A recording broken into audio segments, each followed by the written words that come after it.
Morning, another day, another wearable test. Today we're looking at the Xbox ROG Ally X, the latest ROG gaming handheld that was actually made in partnership with Microsoft and Xbox. It's the first Windows gaming handheld that also has the full Xbox software experience on it and some pretty impressive specs on paper at least. So, as per the usual, we will explore a little bit all while we test out this device.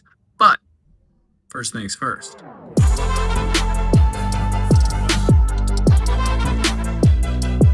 Coffee. Check.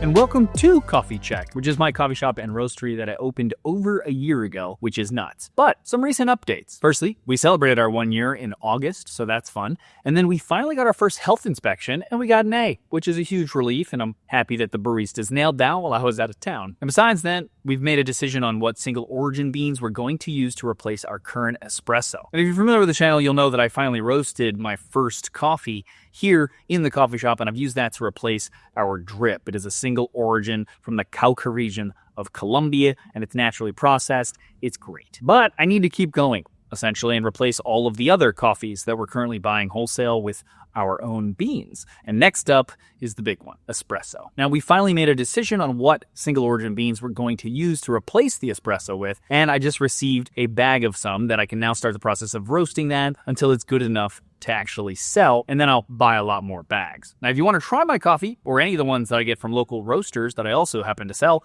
I have those up on the website. I'll link that below, and we'll get the espresso up as soon as it's ready. As always, appreciate the support. Now, I also happen to have this ridiculously large TV in the back of the cafe, which is kind of perfect for gaming on. So let's use it and talk about the new Xbox Ally X. Okay, design-wise, the Xbox Ally X definitely leans into the Xbox aesthetic. It has a black body, textured grips inspired by the Xbox controller, and impulse triggers, which means that you get better rumble vibration than the Xbox Ally non-X model that has more basic haptics. Compared to last year's Asus-branded Ally X's design, it's a little bit more refined. Those Xbox controller-shaped grips make a big difference in how the console feels in your hand. It's a bit heavier than the Steam Deck OLED, at least on paper, but with the new grips and the way that weight is distributed, it actually feels more balanced when you're holding it for longer sessions. Now, the grips aren't removable, which is unsurprising, but if you plan on playing on a TV, you'll be better off, obviously, with a separate controller. For ports, you get 2 USB-C ports, plus a 3.5mm headphone jack, and a micro SD card slot, which all of that would cover what most people need, though an HDMI port might have been helpful for those who wanted to just plug directly into the TV. For now,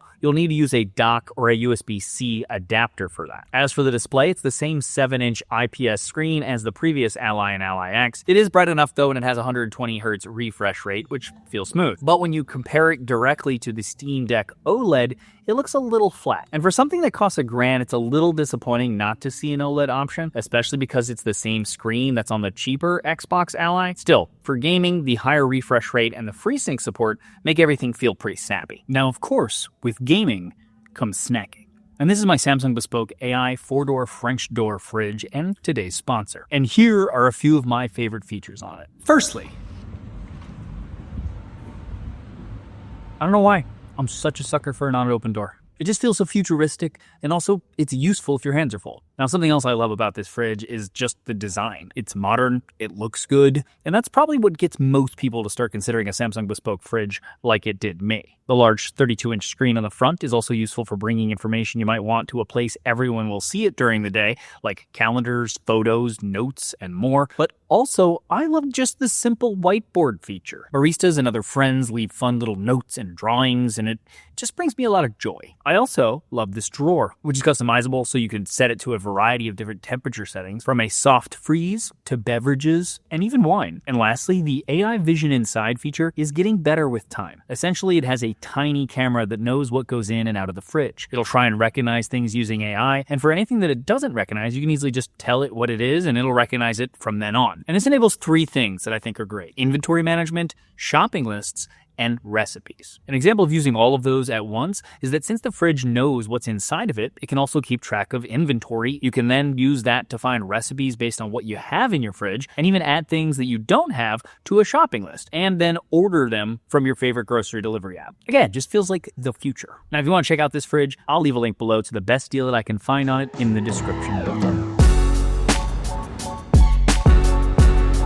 City's subway is obviously famous outside of New York just because of how many movies and TV shows that it's in. But if you live in New York, it's kind of just a fact of life. Over 4 to 4.5 million people ride it every day on average. But the subway is also kind of historic. Now, it first opened in 1904 with 28 stations running from City Hall to Harlem for 5 cents per fare at that time, and it was one of the first underground transportation systems in the world. Now, it's one of the largest subway systems in the world with more stations than any other system worldwide. And that 5-cent fare actually stayed the same for 44 years, which is kind of crazy. Now, the early tunnels were dug by hand with thousands of workers using picks, shovels, and dynamite to carve through the rock under Manhattan. Over the years, the system expanded to all 5 boroughs in New York City, something that actually helped bring the city together, as you can imagine. Today's subway system also has plenty of hidden secrets. There are whole stations that aren't in use anymore, like the City Hall station that was closed in 1945 because the platform had too tight of a curve for the subway train to go by. Okay, while there's actually Wi-Fi in a lot of the subway system now, it's definitely not reliable enough to try and stream games from. So, let's see how this thing works without a data connection. Now, under the hood, this thing is running the new AMD Ryzen Z2 AI Extreme, which is too long of a name. But it basically means that it should perform better than last year's Asus branded model, which instead had an AMD Ryzen Z1 Extreme. The newer model has more power and is more power efficient, and that AI part in there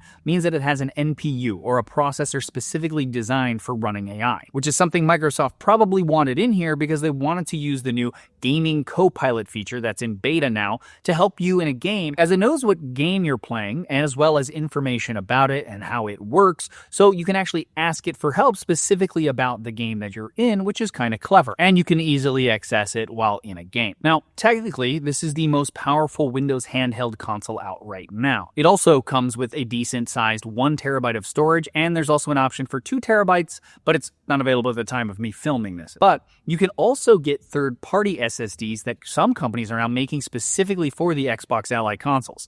I'll link below to some of those if you're interested, but it's probably a better option than getting the 2 terabyte model directly from Microsoft. And there's also a micro SD card slot, and you can add a lot more storage relatively cheaply there as well. Just make sure that it's rated fast enough. I'll leave a couple of options in the description for those that I found as well. Now, the good performance means that it should handle most AAA games perfectly well. Just don't expect all of them to run on the crazy high setting. And actually, here's some testing done by a few publications on how well it performed with various games and frame rates. You should expect to get around 3 hours of typical gaming, but obviously this changes wildly depending on the game, which a few publications all confirm in their testing as well. And that's definitely better than most other Windows handheld consoles. So power and battery are at least there up as one of the top Windows gaming handhelds out. Now, about that Windows part.